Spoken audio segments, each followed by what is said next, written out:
So good afternoon, everybody. We're welcoming today Waffiyyah. She is the program manager of Indego, the bike share program in the city of Philadelphia. And she's gonna share with us a little bit more of the story of the bike share program, as well as the equity plan that they recently published.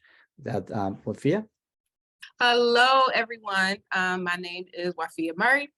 I am the Indego program manager with the city of Philadelphia, home of brotherly love and sisterly affection.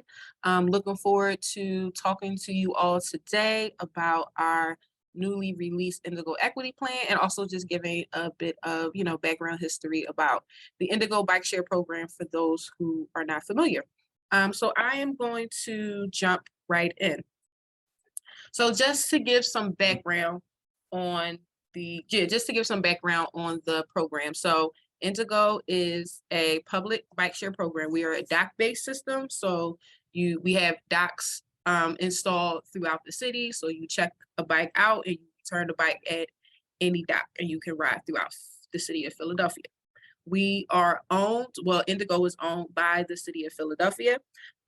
We are in a 10-year concessionaire agreement with our operator, Bicycle Transit System. So they handle the operations and management and day-to-day workings of the system. And we are sponsored by Independence Blue Cross and Blue Shield. So just some quick facts about our program. The Indego Bike Share program launched in April of 2017. We started out with 60 stations and 600 bikes. We are currently at 200 stations and 2,000 bikes, also with a mix of both classic and electric. We had about 5.5 million rides so far and growing. Another piece of the Indego Bike Share program is our work around equity and access, which I'll talk more about later in this presentation. But something that we've implemented is a Indego Access Pass, which is a discounted membership. So anyone who qualifies for PA state benefits is able to get a discounted membership for $5 a month or $48 for the year. That pass option has been going really well, and it currently makes up about 16% of our pass holders. And this is just a little bit of a demographic breakdown so you can see what the ridership of Indego looks like. So as you see, it's a real mix of diversity and race as well as income. So these graphics are important because this is what we look at when we work to make our system accessible to the different folks in Philadelphia. So our goal is for our ridership to be reflective of the makeup of the city of Philadelphia. So we're working, hard every year to match up with those demographics.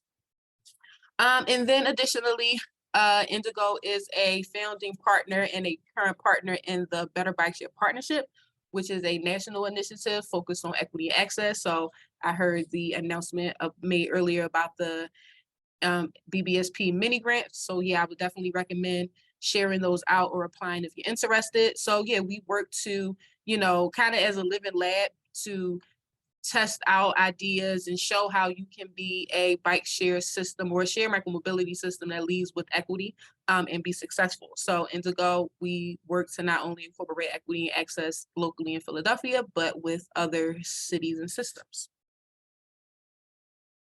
Something else about the Indego system is that we're currently in the process of a large-scale system expansion. We started our expansion work in 2020, which, was a difficult time to start expansion because, the world kind of stopped. And so, but we found some really unique ways to engage during that time and continue to engage afterwards. So we currently have a goal of doubling the system size to 350 stations and 3,500 bikes over the next 4 years. When we want to have 50% of our bikes be electric. We're also currently incorporating new energy saving docking technology, which is great because it saves energy, but also the docks are able to, with the new docking technology, it's a lot smaller. So we're able to provide more docks with taking up less space, and there's also flexibility in how the docks can be installed. And then, of course, we're continuing to invest in equity and community engagement initiatives to help make sure that our expansion is happening equitably, that we're installing stations so that all residents of Philadelphia can use the system, not just those who work and live in the downtown area, university area, or affluent areas. And community input is a big part of our Indego expansion. We don't just want to put a station in a neighborhood without talking with the community first and really getting the community's approval. We make sure that we do our due diligence to identify who the community stakeholders are, have conversations with them, learn about where a good station would be in the area, and then also work with those community members to help activate the station, because it's one thing to have a station installed, but we really want it to be installed, but also used and utilized within the neighborhood as a useful resource. Something else we have is our Suggest a Station tool, which helps us to get additional feedback about where people would like stations. So we also use this as a way of identifying where, the community members and our pass holders would like new stations. Community outreach and engagement is a really huge part of our work, especially in terms of achieving equity within the work that we do. So a few techniques that we've used over the years to incorporate meaningful community outreach engagement, because I think that's the key, right? Anyone can go out and have a meeting and, talk about the program, but if you really want it to be meaningful, you really want it to have an impact, there's a few things that I would recommend keeping in mind. So the first step is listening and learning, taking the time to listen to your community, listen to your ridership, listen to your residents, and, learn how they feel about bike share, learn about the neighborhood, learn about the community, learn about what the barriers are, learn about where they're excelling, and learn how you can be a great partner to them. And for us, it's been helpful because, communities they have a lot of concerns, a lot of things on their plate. Oftentimes bike share isn't top of mind. So for us, it's finding a way that we could use bike share as a way to help alleviate some of the barriers that communities may be facing, as opposed to making it feel like a burden. Relationship building and trust is key, especially when you're working, as a city or government organization or entity. There's a long history of mistrust in communities and, history of transportation projects being or causing more segregation than connectivity. And so understanding, acknowledging that history and working to build a relationship and working to build trust within those communities. Planning with communities as opposed to planning for them. So making sure that the community members are at the table is very important. And then last but certainly not least, keeping our word. So if we go out and we say, we're going to do something, if we hear feedback, making sure that we incorporate that feedback and follow through on what we say we're going to do. That's the key in building trust. Not just coming and saying what people want to hear or just taking in feedback and never acting on it. Really sticking to our word. That helps to build our relationship, and that helps us to build a relationship and reputation of trust. So where it was a lot harder for us to, implement a lot of our programming or get partners to be on board about station installations in the beginning, it's a lot easier now because our reputation is good. And so communities are asking us for stations because they believe in what we do. And just quickly, a few programs that we've implemented to help support those community engagement and outreach efforts. As I mentioned, an equitable system launch and expansion. So we've launched, so with those 60 stations that I talked about in the beginning when we first launched, 20 of those stations were installed in neighborhoods throughout the city, predominantly neighborhoods of color or neighborhoods with a large number of individuals with lower income. And that was important for us to make sure that we had stations throughout the city. Also, we offer free bike safety education and encouragement programs so that folks can come and learn how to ride a bike, how to ride a bike safely, and all the other things. We also have an Indego Community Ambassador program where we hire community champions and nonprofit organizations to help us host rising classes, as well as giving us feedback on the system and to make sure that we're continuing to lead with equity. We also have a local BBSP mini grant program. So similar to the national mini grant program, we have one that's locally just for Philadelphia residents. It's a lot smaller. Nonprofit community organizations can apply to receive between $500 to $1,000 for a event in their community. It does not have to be related to bike share. It can be, a back to school giveaway, or providing coats for community members in the winter, or providing, face masks, hand sanitizer, other things for the community. They can apply for our mini grant to do that. And this is a way of showing up for communities and being a real partner, and not just only showing up when it's related to bikes. And last but not least, we have a Wheels to Work program, which is a program that connects bike share to workforce development. So as I mentioned, a way of looking at a need that the community has and seeing how bikes can be a resource for that need as opposed to a burden. Oh, and last but not least, is importantly to mention that, this work is done collectively between the city and our operator, Bike Transit. It's not a thing where, we put all of the work of community engagement and outreach on the operator, or it's all in the city. It's really a joint effort, and we work together to implement these programs. All right, so now we get into the equity plan, what I know most of you are here for. So the Indego Equity Plan, it is a 5-year plan. And it's so the plan was led by the city of Philadelphia, but it was worked on jointly between us and Bicycle Transit. It was important for us to work on this plan together because the city and the operator needs to be on the same page, especially in terms of equity. As I mentioned, we had just entered into a new contract. And so it was also important, as we embark on a new contract, to really take a look at how we're being an equitable system, how we're continuing to be equitable within the new contract, and with the large scale expansion, the new staff coming on. We needed a plan, a concrete plan in place for how we're going to continue to be equitable over the next 5 years, how we're going to measure it, who's going to be accountable to what, and so forth. So that's really why we decided to implement this plan, and also as a tool for new staff that may be coming on, and as well as a tool for other systems and cities to use, as an example for how they may incorporate equity in their work. So some of the things we would like the plan, or we were thinking about when we had the plan to make it work well for our system, is we wanted to be able to create a shared culture of equity between both the city and our operator. We wanted to increase representation, because representation is very important. As I mentioned, the city of Philadelphia is very diverse, and it's important that our staff also reflects the diversity of the city. And it's also important to have diverse voices at the table, because you're able to come up with new and innovative ideas to meet the different barriers of different folks. Build a stronger culture, a culture of inclusion. So it's one thing to hire diverse staff, but it's another thing to make sure that they feel included and heard, and that their working environment is inclusive to the work that they're doing.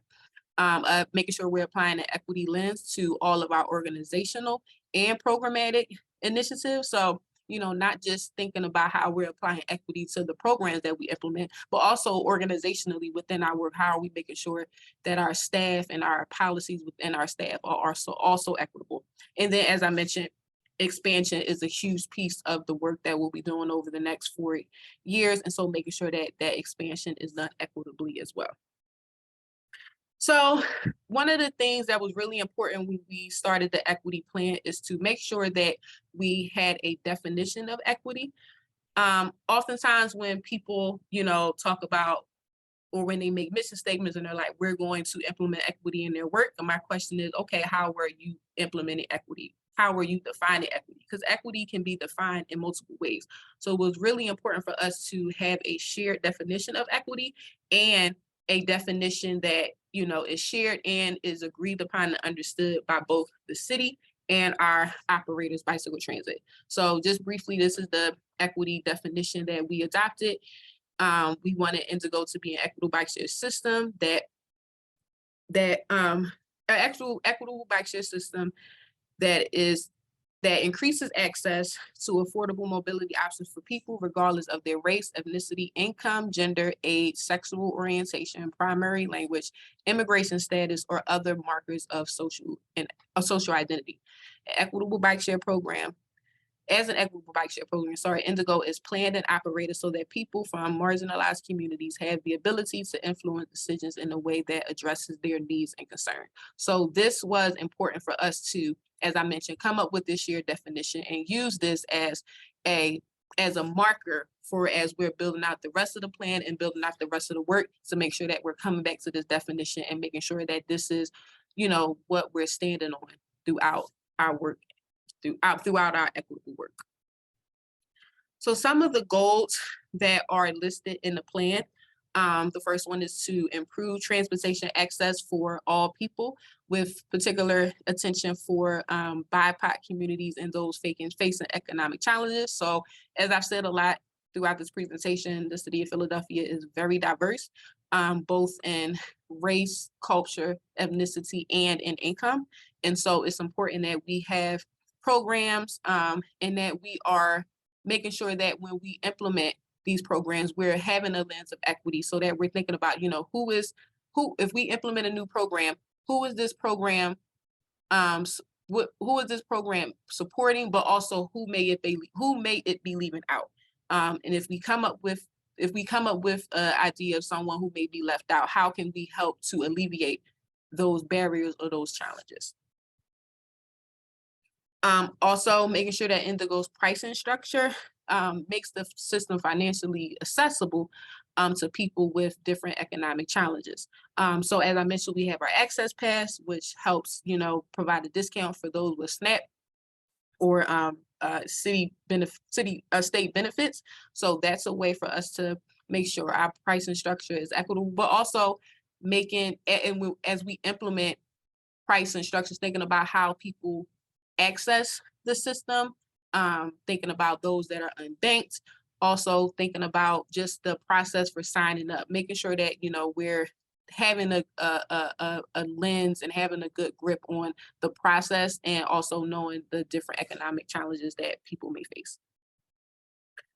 Reducing non-financial barriers to ridership and entry, especially in historically marginalized communities and eligible age groups.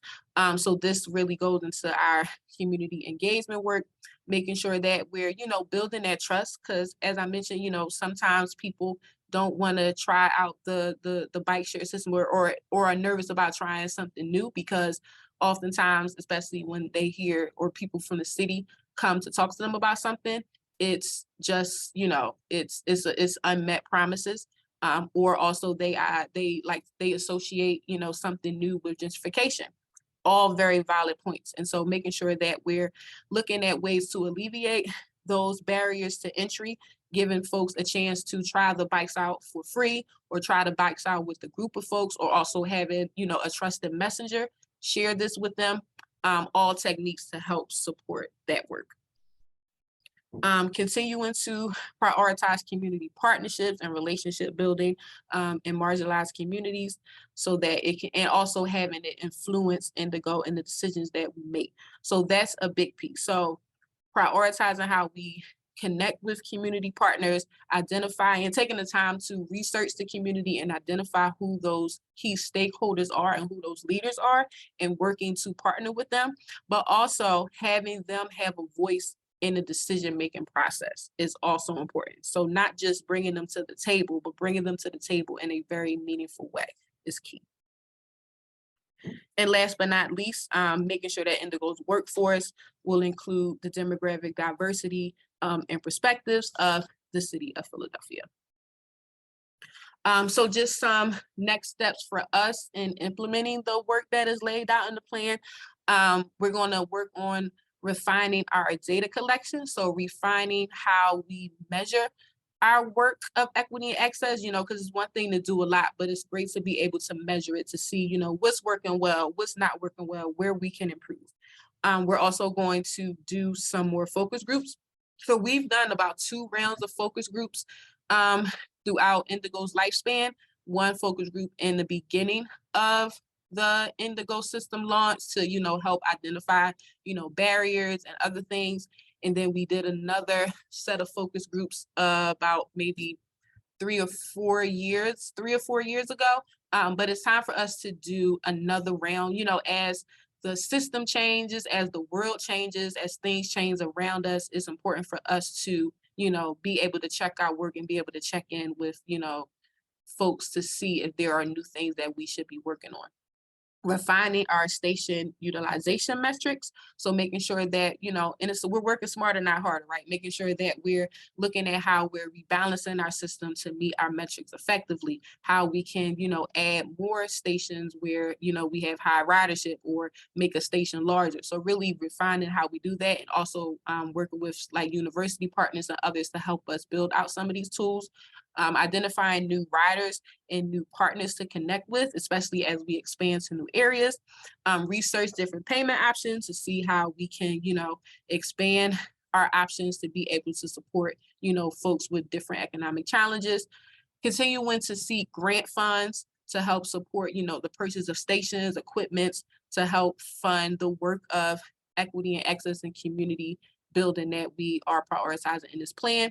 And last but not least, something new that we're going to implement is the Indego Advisory Council. So we're going to bring on a few community partners that have worked with the system for a very long time and have a lot of great insights to provide to us. So working on having like a structured Indego Advisory Council where we check in and give updates on what we're working on with Indego and get feedback from those advisory members, and that will also be a paid position as all of our, with our community ambassadors or other programs, these are all paid positions. It's very important to compensate community members for their time and compensate them adequately. So whenever we are, reaching out to community partners and working with them on an ongoing basis, we make sure we provide some funding for that. All right. So that is it. That's the end of my presentation. Thank you all for listening, and I believe we can open it up for Q&A now. Thank you. Thank you very much, Waffiyyah, for walking us through the history of Indego and also telling us more about the 5-year equity plan that you're working on.